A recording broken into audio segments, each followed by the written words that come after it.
you and I are very different, Liz. And what are you talking about? Yeah, but that's really good for our family. And, Right. same is true in the family of God in the church. That definitely.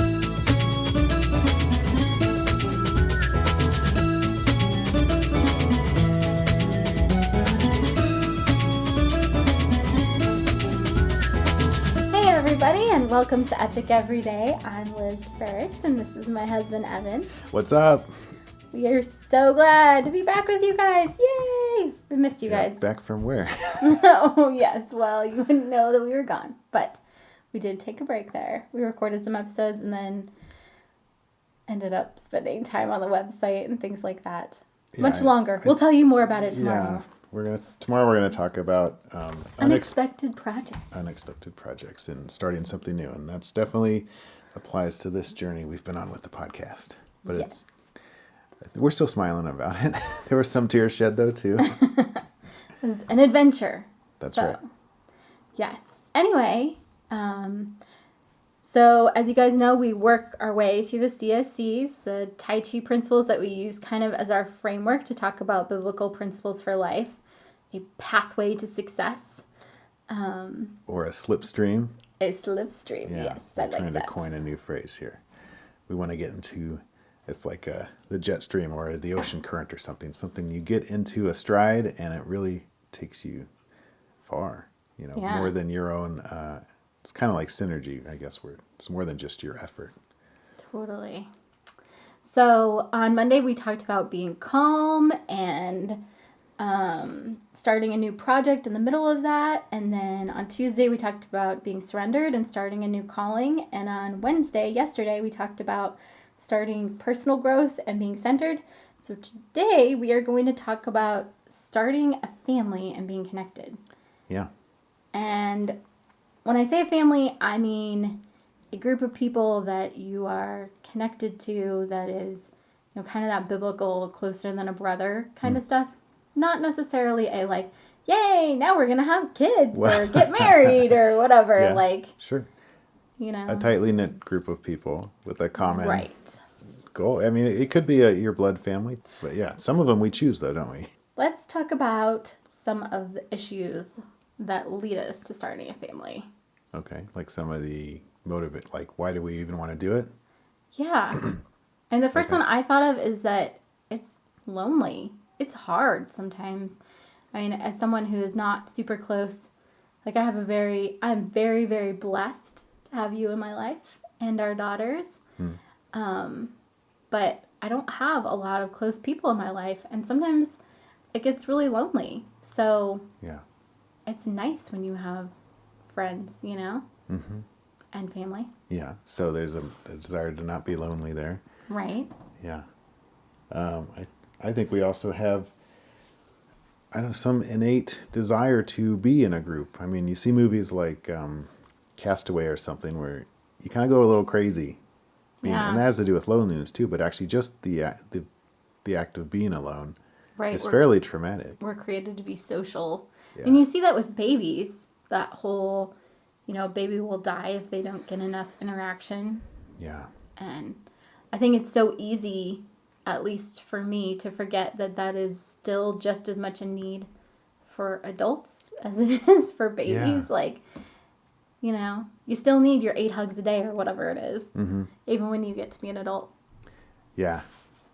Yeah, I think there's plenty of interesting movies where the character's a loner and it has interesting ramifications and pretty sad. So I guess the one I was thinking of is that in Stranger Than Fiction, he interacts with people, but he doesn't seem like he has a lot of friends. It's been a while since I've seen it, but he just he's a slave to his routine, and when that gets interrupted, he kind of goes a little crazy. One of the big barriers to joining a new group, though, I think in our culture, at least in American culture, is there's such a high value placed on individualism that even though we are lonely and it's so easy to isolate, and then we see in ourselves how destructive that can be. Right. At the same time, we're hearing this message of like, be an individual, follow your heart, and that's all me following me, and right. And And that's held up as, this ultimate ethic. And it's Yeah. hard to fight against that. Yeah, definitely. It is so interesting. One of my pastors used to say that Christianity is a community sport. Like, you really can't, you need each other. Like, Paul, well, depends on who you think, but the writer of Hebrews says in Hebrews 10, let us not give up to meeting together as some are in the habit of doing. Sure. And There's how that important that tendency. is. Like, we need to keep meeting together and to encourage each other and to push each other forward. Why are we so drawn to not meeting together? I mean, I think it has to do with fear. I mean, Yeah, as much as we want to be known, being known is also scary. definitely. Because maybe you'll find out something about me that is not a fun fact. Right. Or maybe I'll just decide that's it. It gives you that the fear power of to make me alone again. Right. Yeah, Yeah. definitely. And if I reject you first by not going into a relationship in the first place, then I'm still in control rather than being the victim. Yeah. So there's all kinds of stuff against us when we're trying to start a new family or join a new family. I mean, if the group's established, that's a whole nother dynamic of like, this might be difficult. They might not accept me. Right, yeah, like when we first started going to our church, it was really hard finding a church that we fit in with. And then you go through that whole, okay, I got to get to know everybody, and Yeah. it's stressful. And even after a few years in the church, feeling like, okay, this is nice, and we're here. There's always like, well, there's another step towards better relationship to take. Right. And it takes being intentional on my part, even though I want everybody to come to me and want to be my friend. Like, that's just not how it ever works. You have to Yes. take the risk, and it's hard. It's scary. Right. And I think it's so hard, like we were talking about 2 weeks ago, sometimes we're just too busy to connect even. Like, that was something that I really struggled with. A couple years ago, I got super sick. I was pretty much bedridden, and I couldn't talk to anybody for, I don't know, it was like 3 to 6 months where I couldn't even talk to anybody without coughing so much I threw up. It was brutal. Yes. And since then, I still have not gotten to the point where I'm attending church regularly. Like, I'm still healing back up from that. And it has been hard because people are just too busy to hang out. Even if I have time to hang out, they don't have time to hang out. And then sometimes they'll have time to hang out and I'll be like, my schedule's so full right now. So, Yeah. I mean, that's another factor, I think, is really making time. Because realistically, if we throw this out there, like, if you stay the way things are 5 years from now or 20 years from now, it doesn't really make things magically better. Yeah, like, this is not a situation where time is the thing that makes it better. Time's never the thing that makes it better, Oh, or is come a on. magic wand or something. There are some things, like growing a seed. It takes time. Sure. There are things that take time. Not just time, though. Yes. Well, time plus other things. Anyway. I was thinking more scientifically, I guess. So time isn't always the thing. But I was thinking about, I love that line in Frozen. For those of you guys who haven't seen Frozen, go check it out. It's super fun. I loved it. But there's this great line where Elsa, who is one of the main characters, and she has this magical power that she doesn't have control of. And so she runs away, and then she realizes that she sings this line, can't escape from the storm inside. Like, she's trying to run away, but she's bringing her own problems with her. And I think a lot of the time we hold off on building relationships. Yeah. Because we think it'll get better at some point.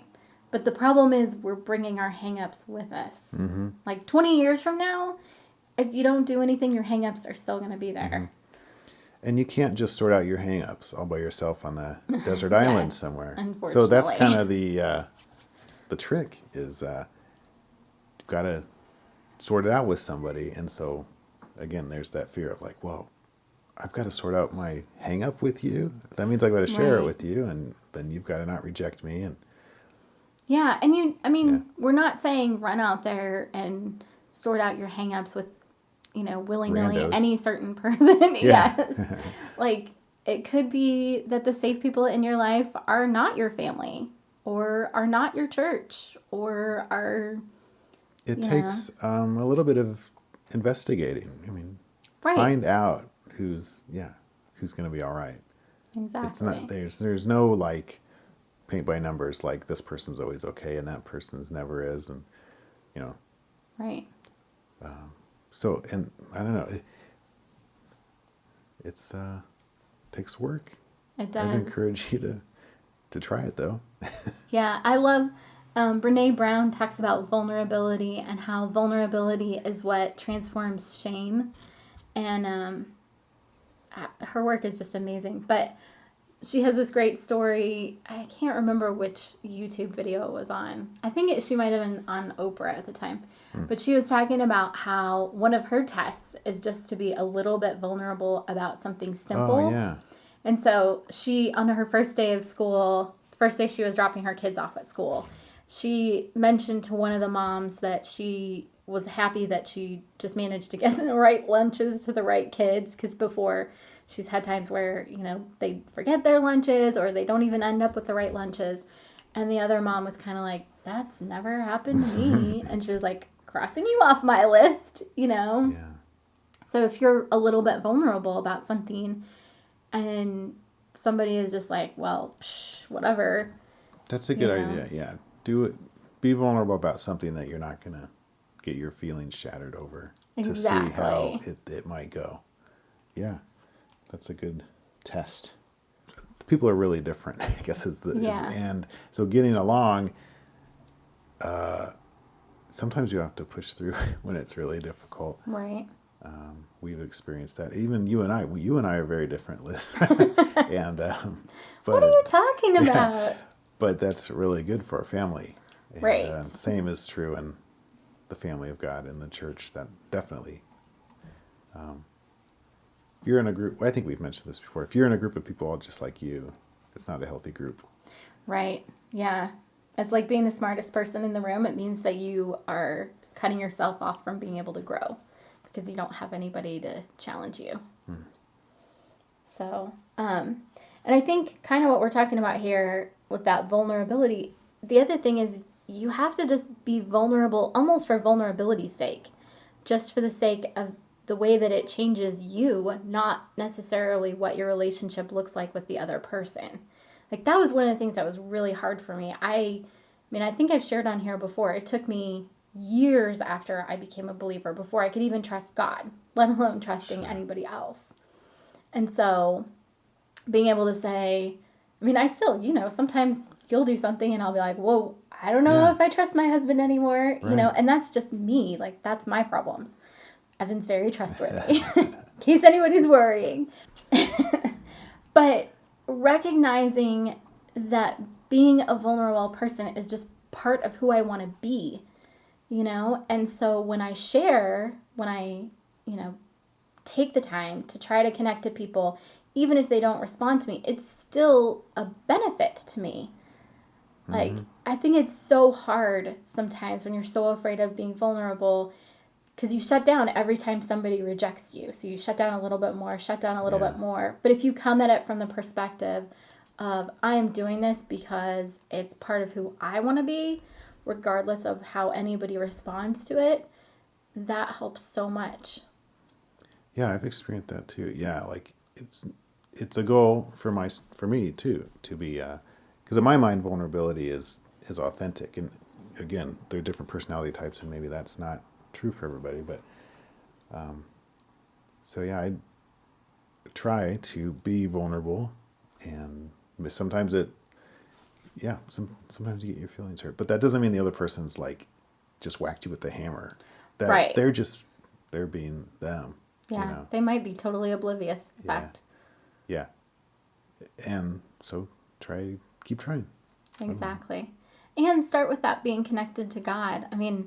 Anytime we talk about connection, if we start with the fact that we're connected to God, like in 1 John 4:19, where it says that we love because he first loved us, like because God loved us, and that fills up our love tank, I think is what Gary Chapman calls it. That then allows us to reach out to other people. So if you're not connected to the Lord, it's not going to work to go start any kind of new relationship with people. Like, it just doesn't end well. So making sure you have a good, solid connection to the Lord is a place to start. Yep. And if you want to give that a try, I would recommend coming to our Facebook group. We're trying to start conversations like that there. Yeah, we want to build a community of people who are willing to be vulnerable, who want to grow, want to change. So check out the Facebook link. And thank you to everybody who has been listening and subscribing. Please continue to share. And if you haven't already put in a review or subscribed to the podcast, please go ahead and do that, because that just helps us get the word out to different people. And if you know anybody that you're like, oh my goodness, this would be so helpful, totally pass it along. Yeah, please. If you can, I know you can review the show on iTunes and give it 1 to 5 stars. That would be really helpful. And I'm not sure if you can do that on Google or Stitcher or not, but you can definitely subscribe to those places and on YouTube as well. We really appreciate it. And thank you for listening. Yeah, every little bit helps build our community. So, and we hope that you guys have an awesome Thursday and that you work on that 1% improvement, being slightly more connected today. Yep. Be a little vulnerable. Right. And come back tomorrow. We'll talk about the hiatus that you didn't even know we took in between Wednesday and Thursday, which was actually a couple of months for us. Yes. All right. We're praying for you guys. We love you. Have a good Thursday. See you later. Bye.